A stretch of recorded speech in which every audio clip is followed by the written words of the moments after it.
spending a ridiculous amount of time in old buildings, but I don't necessarily see that represented all the time in your content. Like, right now your profile is very much focused on your artwork, right?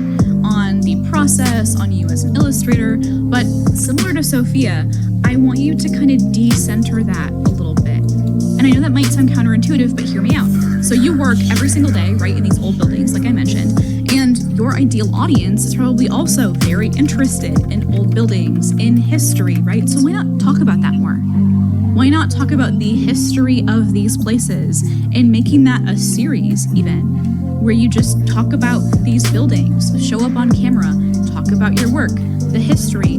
You probably have access that no other normal person has access to.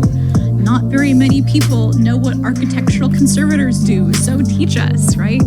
Talk about the effort required to maintain these buildings, to preserve them for generations. Talk about like the techniques that you use. And your work is a representation of this effort. Like, it's even linked to the effort that it takes to preserve these buildings.